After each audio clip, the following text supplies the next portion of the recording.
اور یہ چھوٹے دن تھے سردیوں کے، یہ روزے رکھنے کے دن تھے، لیکن اس کے لیے جو عشاء کے بعد سو جائے، یعنی اگر 7 بجے عشاء پڑی اور 6:15 فجر پڑی تو اتنی لمبی رات بنتی ہے 10-11 گھنٹے کی، اور ڈاکٹر کہتے ہیں بڑا بھی زیادہ سوئیں تو 8 گھنٹے کافی ہے، تو 3 گھنٹے تو رات پھر بچ جاتی۔ یہ وقت تھا سحری میں اٹھنے کا، لیکن اس کے لیے جو عشاء کے بعد موبائل کی جان چھوڑے تاکہ سحری میں اٹھ سکوں، جب سوئے گا نہیں تو اٹھے گا کیسے؟ ہم اگر مزاج رکھتے ہو نا خیر کا تو اللہ تعالیٰ وقت میں بھی برکت پیدا کر دیتا ہے۔ کہ جو ہمارے بزرگ اتنی اتنی بڑی ضخیم کتابیں لکھ گئے، کتنی کتنی جلدیں ہیں ان کے وقت میں برکت تھی، وقت کو مینج کرتے تھے۔ لیکن خوش گپیاں ہماری سیریں، ہمارا آنا جانا، ہمارا موبائل کو وقت دینا، اس نے ہمیں بڑا الجھا دیا ہے۔ حضرت عمر فاروق رضی اللہ تعالیٰ عنہ بیان فرماتے ہیں، کہتے ہیں ایک نابینا بیوہ اور بے اولاد خاتون تھی مدینہ منورہ میں، تو میں اس کے گھر کا کام کاج کر دیا کرتا تھا۔ وہ ایک دن میں گیا تو میرے سے پہلے ہی کوئی بوڑھی اماں کے گھر کا کام کر گیا۔ آپ غور کیجئے گا، یہ مختلف انداز میں روایت مختلف جگہوں پہ ہے، صاحب کنز المال نے اس طرح لکھی ہے جس طرح میں بیان کر رہا ہوں۔ کوئی مجھ سے پہلے سارے کام کر گیا، بھلا کام کیا تھے؟ گھر میں جھاڑو دینا تھا، برتن مانجنے تھے، پانی بھر کے لانا تھا، کوئی مجھ سے پہلے کر گیا۔ اگلے دن گیا تو پھر کوئی مجھ سے پہلے کر گیا تھا، تیسرے دن گیا تو پھر، اب میں نے کہا ڈھونڈوں تو صحیح بندہ کون ہے؟ فرماتے کہ میں چھپ کے بیٹھ گیا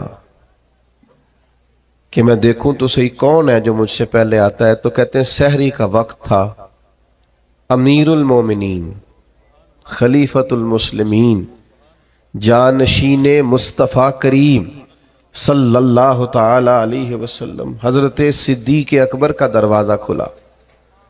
بیاں ہو کس زبان سے مرتبہ صدیق اکبر کا، کہ محبوب خدا محبوب ہے صدیق اکبر کا۔ حضرت ابو بکر صدیق رضی اللہ تعالیٰ عنہ کا دروازہ کھلا، امیر المومنین ہے، عالمی سطح کے کام کرتے ہیں، ایک بہت بڑی اسٹیٹ کے سربراہ ہیں، ایک اتنی بڑی اسلامی سلطنت کو لیڈ کرتے ہیں، لیکن اتنے بڑے ہونے کے باوجود یہ ذوق بھی برقرار ہے کہ کسی کے گھر میں جھاڑو دے سکتے ہیں تو دے دیا جائے، کسی شخص کے گھر میں اگر برتن کسی بوڑھی کے مانجنے پڑے تو کر دیا جائے۔ فرماتے وہ میں نے دیکھا تو حضرت صدیق اکبر تھے، سراپا خیر تھا ان کا وجود، سراپا خدمت تھا۔ ساری زندگی گزر گئی مذہب پہ بحث کرتے لوگوں کی، اس پر بھی بحث کر لو، اس پر بھی بحث کر لو، اس موضوع پر عمل کب کرنا ہے؟ ساری زندگی اب بحث ہوتی رہیں گی، ساری زندگی صرف یہی مزاج ہوگا کہ دین کا کوئی موضوع ملے چلے علماء کریں گے حقاق حق کے لیے کبھی بات کرنی ہوئی، لیکن عوام کے اندر جو اتنی بحث ہوتی، عمل کب کرنا ہے؟ ساری زندگی صرف ابحاث ہوں گی۔ بھائیو سنو، حضرت صدیق اکبر نے اپنے آپ کو سراپا خیر بنا لیا۔ اور تیسری بات جو آپ کی خدمت میں عرض کرنی ہے وہ یہ ہے کہ حضرت صدیق اکبر کے مزاج میں ڈٹنا تھا، ڈٹ جاتے تھے۔ اس دور کا سب سے بڑا المیہ یہ ہے کہ ہمارے ہاں استقامت نہیں ہے، کچھ دیر کے لیے لوگ کوئی کام کرتے ہیں پھر چھوڑ دیتے ہیں۔ ایک نوجوان مجھ سے کہنے لگا میں بڑے ہی کام کیے ہیں، کسی کام میں بھی کامیاب نہیں ہوا۔ میں نے کہا بس اسی لیے نہیں ہوئے، بڑے نہ کریں آپ کوئی ایک کریں، اس کو صحیح کر کے کریں، استقامت کے ساتھ کریں، روز کریں، پابندی سے کریں، اس پر محنت کریں، جد و جہد کریں۔ پتھر پہ پانی پڑے متصل تو بے شبہ کھس جائے پتھر کی سیل۔ ایک قطرہ قطرہ پانی مستقل پتھر پر گرے تو اس میں بھی سوراخ بن جاتا۔ تو آپ محنت کریں گے تو اللہ تبارک و تعالی اپنے فضل سے نتائج عطا فرمائے گا، لیکن اگر محنت ہی نہیں کر رہے۔ حضرت صدیق اکبر کی طبیعت میں ڈٹنا تھا، انہوں نے کلمہ پڑھا، پھر بڑی آندیاں چلیں، بڑے طوفان آئے، بڑا ٹکراؤ پیدا ہوا، بڑے حالات خراب ہوئے، لیکن حضرت صدیق اکبر ڈٹے رہے۔ حضرت صدیق اکبر نے نبی پاک کا ادب کیا صلی اللہ تعالی علیہ وسلم، تو جناب صدیق نے ڈٹ کے کیا۔ دنیا میں ایک فلسفہ بیان کیا جاتا ہے کہ جو زیادہ قریب رہتا ہے وہ ادب چھوڑ جاتا ہے، اور یہ بات غلط نہیں ہے، ایسا ہوتا ہے۔ جن لوگوں جو زیادہ قریب رہتے ہیں، جو زیادہ جن کو قربت ملتی ہے، کوئی چیز جن کو آسانی سے میسر آ جاتی ہے، وہ اس کی قدر نہیں کرتے۔ ہوتا ہے کہ زیادہ قریب میں رہنے والے لوگ اکثر قدر کر چھوڑ دیتے ہیں، لیکن حضرت صدیق اکبر کا کمال ہے، انہوں نے دنیا کا یہ فلسفہ ہی غلط کر دیا ہے۔ انہوں نے کہا قریب بھی سب سے زیادہ میں رہا ہوں، اور احترام بھی سب سے زیادہ میں نے کر کے دکھایا ہے، قرب بھی سب سے زیادہ، ادب بھی۔ سب کوئی باہر سے آتا تھا تو حضرت صدیق اکبر اسے کونے میں لے جاتے تھے، پہلے نبی پاک کا ادب سکھاتے، کہتے یہ بڑی نازک بارگاہ، ادب گاہ ہیست زیر آسماں، از عرش نازک تر، نفس گم کردمی آیت جنید و با یزیدی جا۔ کونے میں لے جاتے اور حضور کا ادب سکھاتے، استقامت کے ساتھ خدمت کی، استقامت کے ساتھ دین پر ڈٹے رہے۔ اور جب نبی پاک صلی اللہ تعالی علیہ وسلم کا وصال ظاہری ہوا تو امت پر بڑا کٹھن وقت تھا۔ کچھ قبائل نے انکار کر دیا معاذ اللہ زکوٰۃ دینے سے، ارتداد کی طرف بڑھنے لگے۔ ایک لشکر سرکار نے روانہ کیا تھا، بعض لوگوں کی رائے ہوئی کہ اس لشکر کو ابھی نہ بھیجا جائے۔ اس وقت جو ڈٹ کر میدان میں کردار ادا کیا ہے وہ سیدنا صدیق اکبر نے کیا۔ میری ایک رائے ہے، میں اکثر کہتا ہوں دوستوں سے کہ یہ جو کامیاب ترین حکومت کی ہے نا حضرت عمر نے، مضبوط ترین خلافت کی ہے، اور بڑا ڈٹ کے انہوں نے کارہائے نمایاں سر انجام دیے، تو اس کے پیچھے بھی کردار سیدنا صدیق اکبر کا ہے۔ انہوں نے فتنوں کا سر کچل کے، اٹھنے والے ہر فتنے کا سر کچل کے ایک مضبوط بنیاد بنا کے سیدنا عمر کو دی تھی۔ اس کا نتیجہ یہ نکلا کہ حضرت عمر کے لیے کام کرنا آسان ہو گیا، مشکلات ان کے لیے نہیں رہیں۔ اور بھائی جان آپ کو اللہ لمبی زندگی، برکت، عزت، صحت والی دے، بیٹھ جائیں آپ، کتنے آپ پیارے لوگ ہیں۔ اب تو تقریر ختم ہونے لگی، بس میں اللہ تعالیٰ آپ کو سلامت رکھے، میری کچھ طبیعت بھی ٹھیک نہیں ہے اور سفر بھی لمبا کیا ہے، بات بھی میری مکمل ہو گئی اب ماشاءاللہ، لیکن ہمارے بھائی نے بھی بڑا زور لگایا، تو باقی ہمارے جو نعت شریف پڑھنے والے انہوں نے بھی آپ سے عرض کی کہ آپ بیٹھ جائیں، لیکن میں محسوس کرتا ہوں آپ میں کافی استقامت ہے، آپ نے بھی جو کہہ لیا ڈٹ گئے۔ اللہ تعالیٰ سب کو جزائے خیر دے، ہم سب کے حال پہ رحم فرمائے۔ اب 2-4 منٹ دے تاکہ بات مکمل ہو سکے۔ حضرت سیدنا صدیق اکبر رضی اللہ تعالی عنہ نے جو استقامت دکھائی، استقامت، فوراً لوگ ہتھیار ڈال دیتے ہیں۔ دین کے معاملے میں ڈٹنا سیکھیں، سارے بچے مخالف ہو بھی گئے ہیں تو کوئی حرج نہیں، آپ کھڑے تو ہوں، برادری ساری اگر مخالف ہو بھی گئی ہے تو کوئی مسئلہ نہیں، دین کے لیے ڈٹے تو صحیح، آپ سٹینڈ تو لیں۔ اگر آپ ڈٹیں گے تو اللہ مدد کرے گا۔ حضرت عمر رضی اللہ تعالیٰ عنہ نے آن کر کے حضرت صدیق اکبر سے یہ عرض کیا تھا کہ حضور ابھی حالات اور ہیں، آپ کم از کم یہ لشکر ہی نہ بھیجیں، مانعین زکوٰۃ معاذ اللہ منکرین ان کے خلاف لڑنا ہے، حالات اس طرح کے نہیں ہیں، ذرا بہتری ہو جائے گی۔ تو حضرت ابوبکر صدیق جو اپنے مزاج کے لحاظ سے نرم خو تھے، انہوں نے حضرت عمر سے کہا تمہیں تمہاری ماں روئے،